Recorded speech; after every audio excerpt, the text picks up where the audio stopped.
तो पिछले वीडियो में हमने क्या देखा कि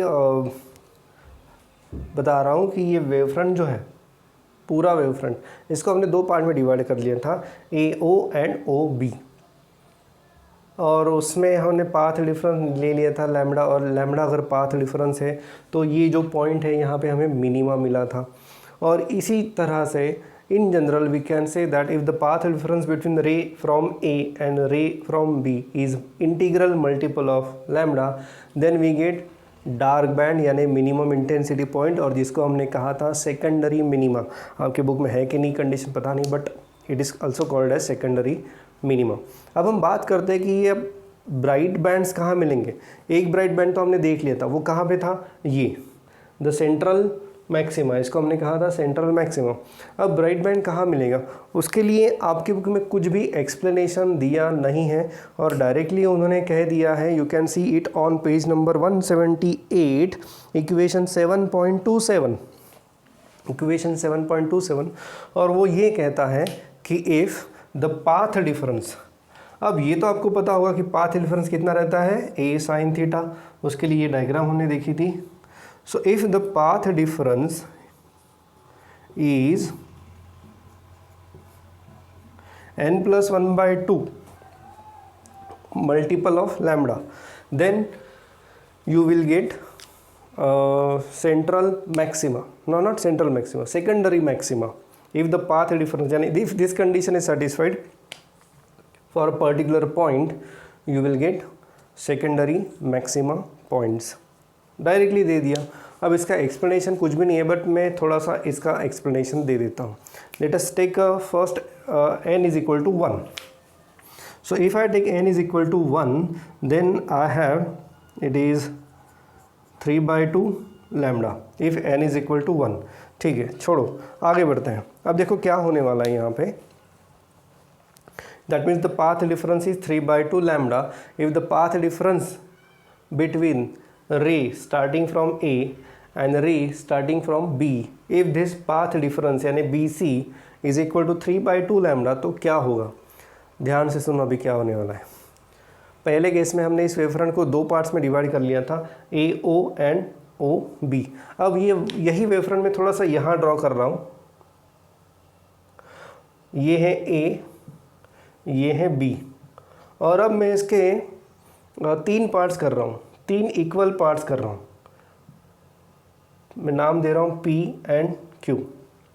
ये बेसिकली यहीं पे है, बट यहाँ जगह नहीं है, इसलिए मैं यहाँ पे ड्रॉ कर रहा हूँ A एंड B। अब A एंड B में जो पाथ डिफरेंस है वो कितना लिया हमने, 3/2 लैम्बडा। मैंने तीन इक्वल पार्ट्स में इसको डिवाइड कर लिया है, और ये तीनों की जो लेंथ है AP, PQ एंड QB, तीनों की जो लेंथ है वो सेम है। तो अगर A और B में पाथ डिफरेंस 3/2 लैम्बडा का है, तो मुझे बताइए A और P में जो पाथ डिफरेंस रहेगा वो कितना रहेगा, λ/2। P एंड Q में जो पाथ डिफरेंस रहेगा वो कितना रहेगा, λ/2। एंड Q एंड B में जो पाथ डिफरेंस रहेगा वो रहेगा λ/2 का। Total path difference between A and B में कितना हो गया, यस इट इज़ 3 λ/2। अगर ये समझा है तो ये समझ में आ जाएगा। ठीक है, आगे बढ़ते हैं। सो इसका मतलब ये हुआ कि A से निकलने वाला रे और P से निकलने वाला रे, इनमें जो पाथ डिफरेंस है वो λ/2 है। तो A and P when they will meet at that particular point P, जब वो यहाँ पे मिलेंगे एट पॉइंट P, तो यहाँ पे डिस्ट्रक्टिव इंटरफेरेंस होगा। उसी तरह से जैसे मैंने G और H लिए, मैं यहाँ पे फिर से G और H ले लेता हूँ। अगर A और P में पाथ डिफरेंस λ/2 का है, तो उसी के करस्पॉन्डिंग जो दो पॉइंट्स है G एंड H, जितना डिस्टेंस AG है उतना ही डिस्टेंस PH है। तो जब ये दो रेज जब यहाँ पॉइंट P पे मिलेंगे, तो वहाँ पर फिर से डिस्ट्रक्टिव इंटरफेरेंस होगा, होगा कि नहीं, यस होगा। तो इसका मतलब ये है कि AP and PQ, AP and PQ ये दोनों जब मिलेंगे एक पर्टिकुलर पॉइंट पे, तो वहाँ पे डिस्ट्रक्टिव इंटरफेरेंस हो रहा है। इसी तरह से जैसे AO ये वेवफ्रंट OB से जब मिला, कहाँ पे मिला, यहाँ पे पॉइंट P पे, तो वहाँ पे डिस्ट्रक्टिव इंटरफेरेंस हुआ। उसी तरह से AP वेवफ्रंट जब PQ वेवफ्रंट से मिलेगा इस पॉइंट पे, तो वहाँ पे आपको डिस्ट्रक्टिव इंटरफेरेंस मिल रहा है। मैं तो ब्राइटनेस की बात कर रहा हूँ, ब्राइट बैंड की बात कर रहा हूँ, तो डिस्ट्रक्टिव इंटरफेरेंस कैसे आ रहा है, रुको।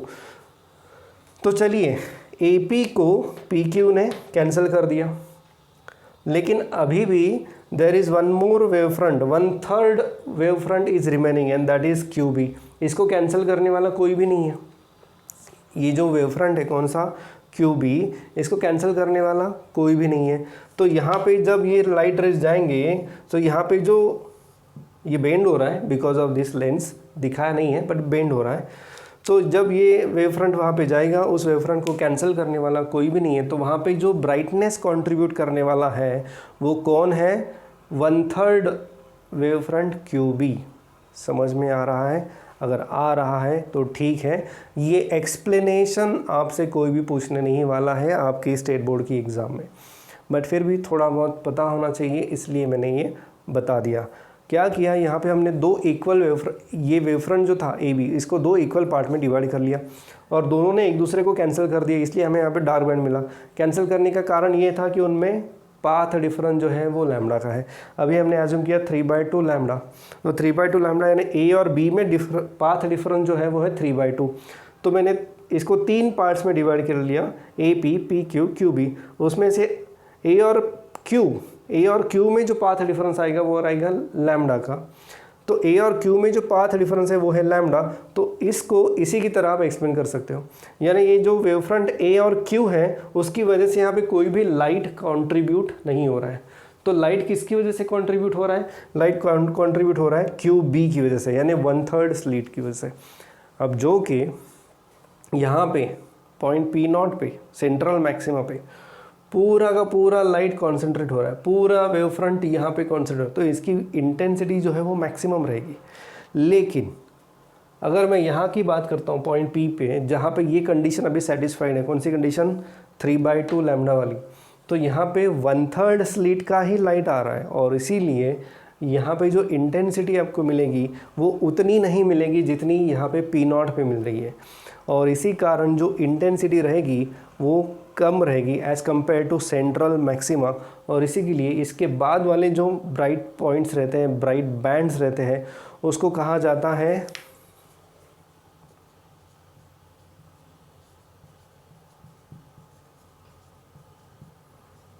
Secondary maxima.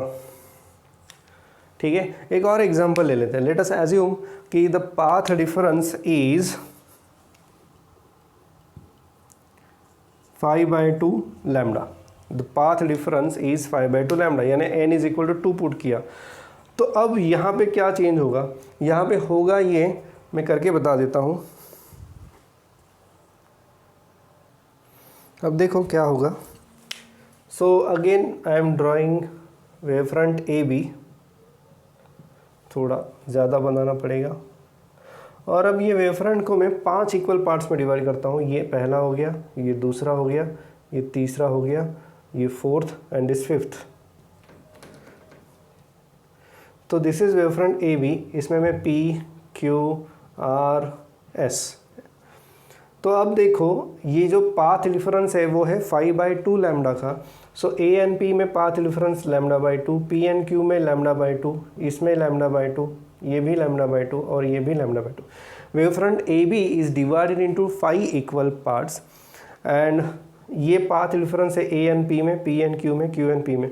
टोटल हो गया 5 λ/2 का पाथ डिफरेंस आ रहा है इसमें। और अब देखो वेवफ्रंट AP को PQ कैंसिल करेगा, कैसे, जैसे यहाँ पे किया है। वेवफ्रंट QR को RS कैंसिल करेगा। फिर से सुनो, वेवफ्रंट AP को PQ कैंसिल कर देगा, QR को RS कैंसिल करेगा, पर वेवफ्रंट SB जो है, वेवफ्रंट SB, इसको कैंसिल करने वाला कोई नहीं है।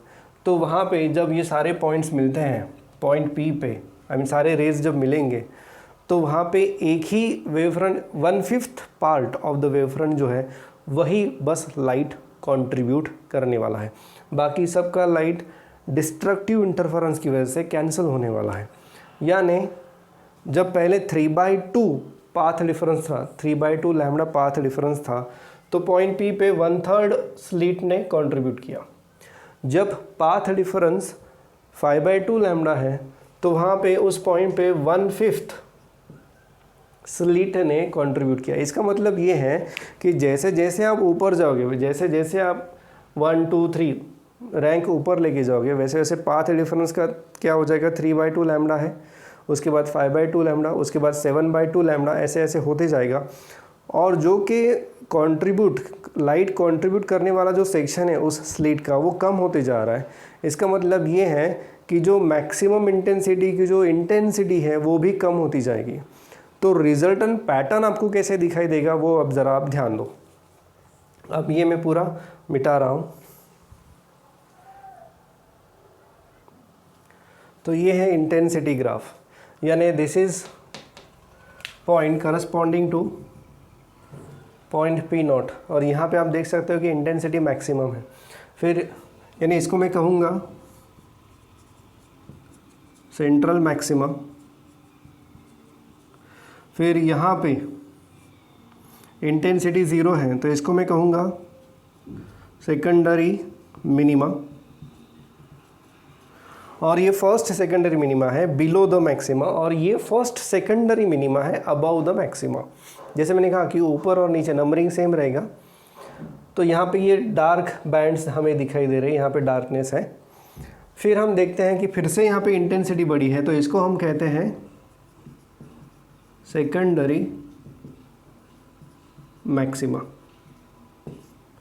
सो ओवरऑल इंटेंसिटी जैसे जैसे आप दूर जाओगे, किससे दूर जाओगे, सेंट्रल मैक्सिमा से दूर जाओगे, वैसे वैसे इंटेंसिटी ऑफ लाइट भी कम होती जाएगी।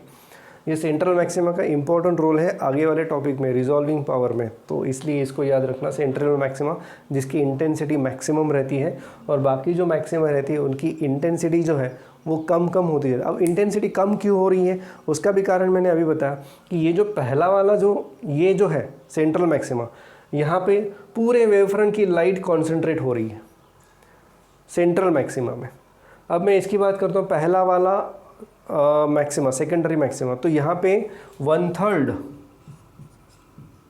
स्लिट की ही लाइट कंट्रीब्यूट हो रही है। जो पहला वाला सेकेंडरी मैक्सिमा है वहाँ पे बस 1/3 जो वेवफ्रंट है उसी की लाइट कॉन्सेंट्रेट हो रही है। फिर आप उसके ऊपर जाओगे तो आप देख सकते हो फिर से इंटेंसिटी और कम हो गई है, तो वहाँ पे सिर्फ 1/5 वेवफ्रंट की लाइट कंट्रीब्यूट हो रही है।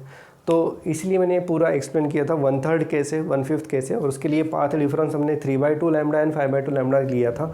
सो इस तरह से आपको इंटेंसिटी वेरिएशन दिखाई देगा। एग्जैक्टली आपको जो दिखाई देगा वहाँ पे आपको ऐसा दिखाई देगा कि सेंट्रल जो बैंड है वो बहुत ज़्यादा मैक्सिमम है, उसके ऊपर और उसके नीचे डार्क बैंड बने हैं, फिर उसके ऊपर डार्क बैंड के ऊपर और डार्क बैंड के नीचे ब्राइट बैंड बने हैं, जिनकी इंटेंसिटी जो है इनकी और इनकी इंटेंसिटी कम है। इनके बाद फिर से सेकेंडरी मिनिमा, दूसरा सेकेंडरी मिनिमा आ रहा है, पहला इधर आ रहा है, फिर ये दूसरा सेकेंडरी मिनिमा इधर आ रहा है। यहाँ पे डिस्ट्रक्टिव इंटरफेरेंस है और पूरा डार्कनेस आपको यहाँ पे दिखा है, और इसके बाद फिर से दूसरा सेकेंडरी मैक्सिमा इधर, और इधर दूसरा सेकेंडरी मैक्सिमा। इस तरह से वेरिएशन आपको दिखाई देगा। This is just intensity graph, आप चेक कर सकते हो, बट आपके बुक में कहीं पे दिखाया नहीं है। थोड़ा बहुत उन्होंने दिया है, कहाँ पे, पेज नंबर 179 पे फिगर 7.16 में इसको ऐसे हॉरिजॉन्टल करके उन्होंने ड्रॉ किया है, बट वो भी ठीक से नहीं किया है, डायग्राम बिल्कुल ठीक नहीं है, यानी इससे आपको कंसेप्ट नहीं मिलेगी जो वो कहना चाहते हैं। उन्होंने वो difference between, comparison between interference and diffraction बताने की कोशिश की है, बट पता नहीं ये बुक कैसे किया उन्होंने, कैसे लिखा है। सो this is the intensity variation for diffraction pattern. I hope ये डिफ्रैक्शन आपको समझ में आ गया होगा। आपको एक काम करना है, ये जो वीडियो है और इससे पहले वाला वीडियो, इनको सक्सेशन में देखना है। शायद हो सकता है ये वीडियो दूसरे दिन आ जाए और पहला वीडियो पहले दिन हो गया हो, बट फिर इसी के साथ इससे पहले वाला वीडियो दोनों एक साथ ही देखना, ताकि ये पूरा डिस्कशन जो है वो आपको अच्छी तरह से समझ में आ जाए। कोई भी डाउट रहे ग्रुप में आप पूछ सकते हो, ऐड कर सकते हो। So this is about diffraction. अभी उन्होंने क्या किया, they have tried to find out position of this minima. तो पहला मिनिमा जो एंगुलर पोजीशन जो है, ये एंगल थीटा, ये जो थीटा है ये उन्होंने ढूंढ लिया है। तो आगे का वो डिस्कशन हम कर लेते हैं। उसी के साथ साथ उन्होंने ये जो सेंट्रल मैक्सिमा जो है इसकी विड्थ कितनी रहेगी, ये विड्थ वो भी ढूंढ ली है। तो वो भी अभी हम काम कर लेते हैं। मैं एक काम कर लेता हूँ। अच्छा, एंगुलर पोजीशन है नहीं, पहले बताता हूँ। तो ये जो थीटा है जहाँ पे ये लाइन बेंड हो रहा है, ये एंगुलर पोजीशन मिनिमा की, फिर मैक्सिमा की, फिर मिनिमा की, ये अभी हमें ढूंढनी है। तो फिलहाल के लिए मैं ये डायग्राम मिटा देता हूँ।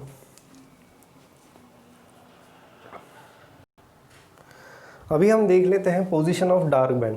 लेट अस एज्यूम कि ये जो पॉइंट P है और हम ये एज्यूम कर रहे हैं कि यहाँ पे जो है वो डार्क बैंड बन गया, secondary minima, and it is at a distance, vertical distance y from the centre of the screen. तो ये डिस्टेंस है y, और ये डिस्टेंस आपको पता है, you can take it as d और you can take it as focal length of lens. फिर से बता रहा हूँ, कई बार फोकल लेंथ ऑफ लेंस दी जा सकती है for specially in competitive exams they use focal length, ठीक है।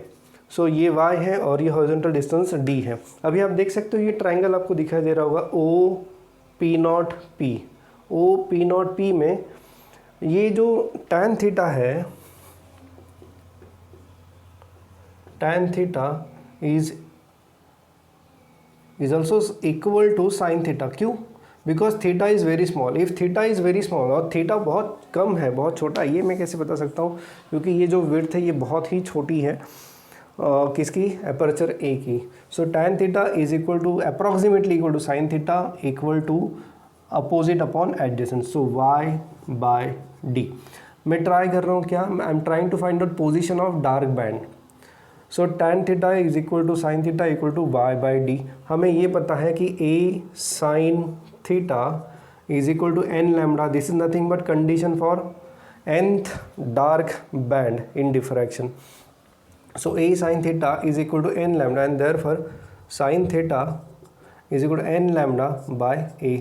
अब देखो साइन थीटा यहाँ पे y/d भी है, साइन थीटा यहाँ पे n लैम्डा बाय a भी है। So therefore I can write n lambda by a is equal to y/d and therefore y is equal to n lambda d by a।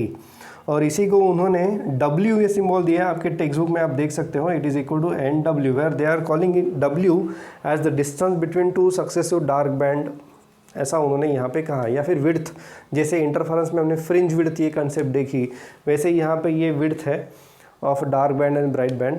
हालांकि जितना theory में दिया है previous year में, तो उसमें ये भी दिया है उन्होंने कि ये विड्थ सेम नहीं रहती, बट यहाँ पे उन्होंने ऐसा कोई भी कुछ भी मेंशन नहीं किया है। तो लेट अस एज्यूम कि वो सेम रहती है and it is equal to w is lambda d by a। ये सेम एक्सप्रेशन आपको दिखाई देगा। इक्वेशन है 7.28, पेज नंबर है आपका 178। सो यहाँ पे आपको ये इक्वेशन दिखाई देगा। This is for dark band secondary minima. अब बात करते हैं सेकेंडरी मैक्सिमा के लिए। तो उसके लिए हमें फिर से कंडीशन जो एज्यूम करनी है वो कुछ इस प्रकार से रहेगी। ये यहाँ पे चेंज हो जाएगा, बाकी सब सेम रहेगा।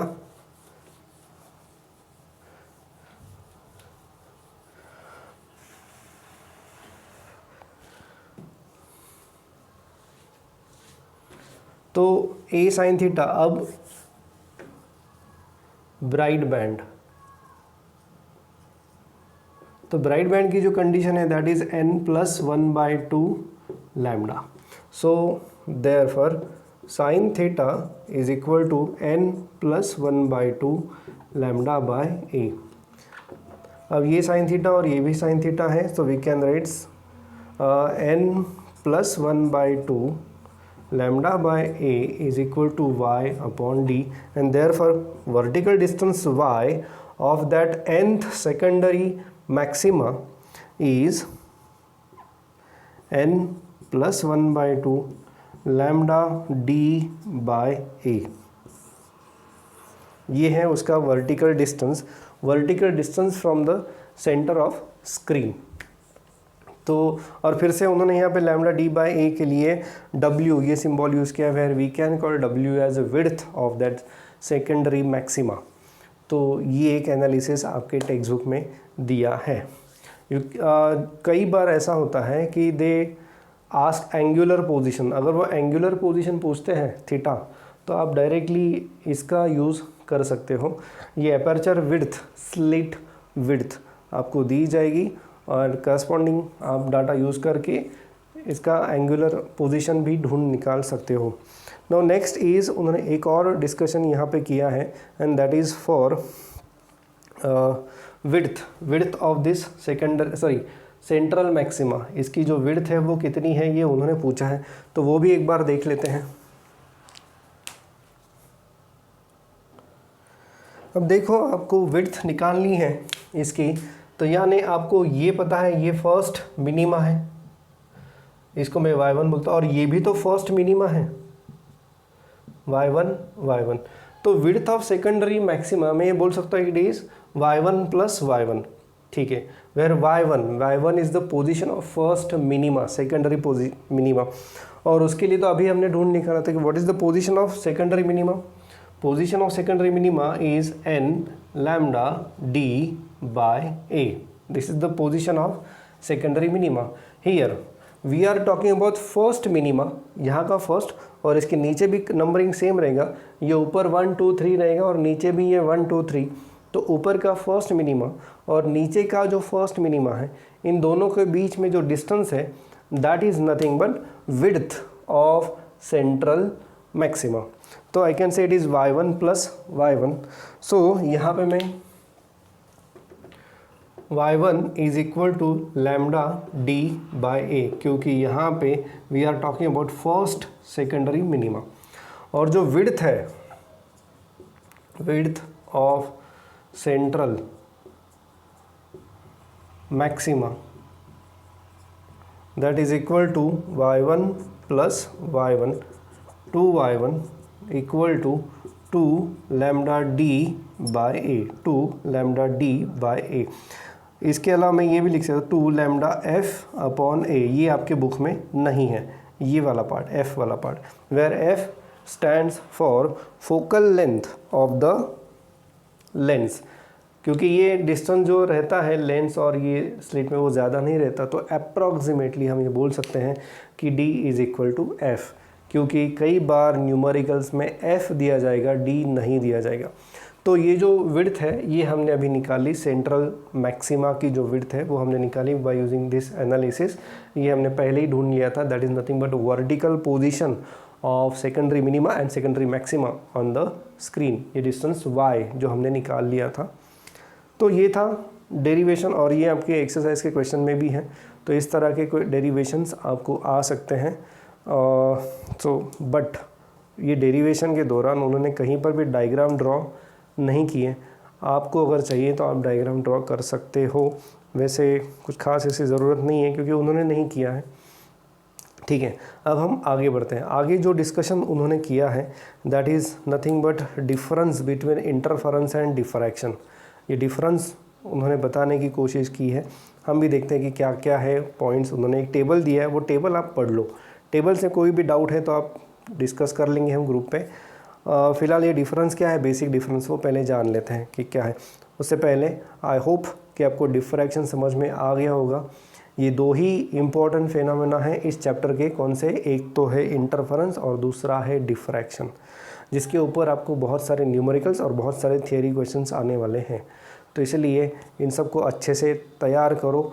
डेरिवेशंस, ज़्यादा डेरिवेशंस तो इसमें है नहीं, बस यही है। तो डेरिवेशंस एक बार जितने भी हैं ये कर लो। डेरिवेशन कौन सा है? यंग्स डबल स्लिट एक्सपेरिमेंट में जो डेरिवेशन है वो ज़रा अच्छे से करो।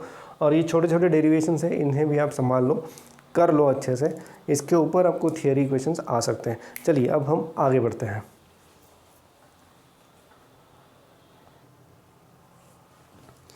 क्वेश्चन आ सकता है differentiate between interference and diffraction. तो क्या क्या डिफरेंसेस हैं? पहले दो बहुत ही बेसिक डिफरेंसेस हैं। इंटरफेरेंस में हम दो कोहेरेंट सोर्सेस यूज़ करते हैं। यस, इंटरफेरेंस में तो हम कोहेरेंट सोर्सेस यानी दो स्लिट्स यूज़ करते हैं which are obtain from single source. Slits नहीं है तो आप रिफ्लेक्शन के ज़रिए या फिर रिफ्रैक्शन के ज़रिए, रिफ्लेक्शन यानी लॉयड्स मिरर एंड रिफ्रैक्शन यानी बाइप्रिज्म, ये दोनों मेथड से दो सोर्स का होना ज़रूरी है। For interference, to obtain steady interference, आपके पास दो कोहेरेंट सोर्सेस होना ज़रूरी है।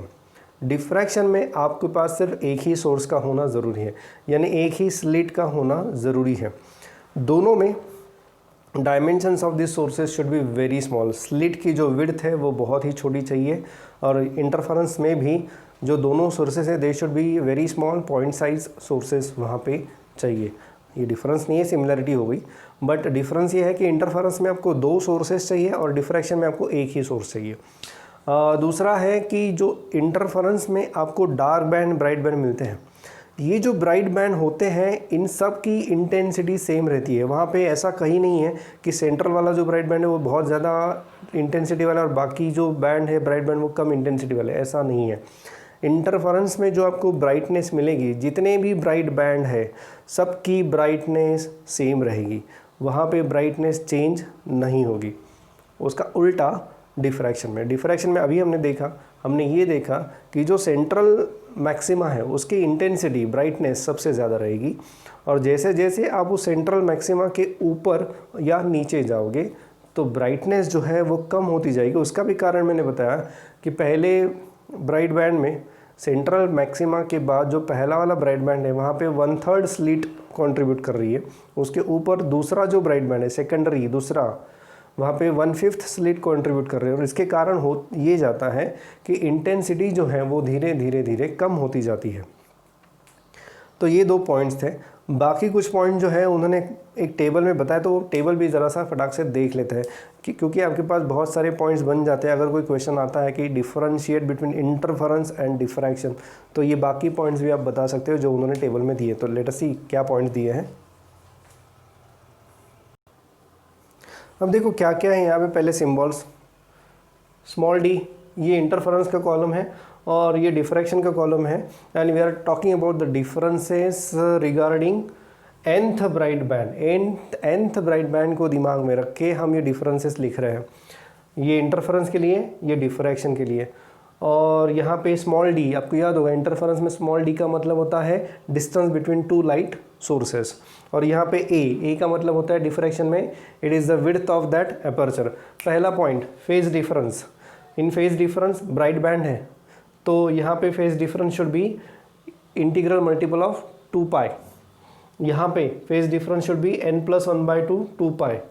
यहाँ पे एंगुलर पोजीशन ये हमने डिराइव नहीं की है, लेकिन फिर भी सिर्फ याद रख लो n × λ/d, और ये हमने डिराइव की है। यहाँ पे ये सारे पॉइंट्स हमने डिराइव किए हैं, जो टिक मार्क किए वो सारे पॉइंट्स डिराइव किए हैं।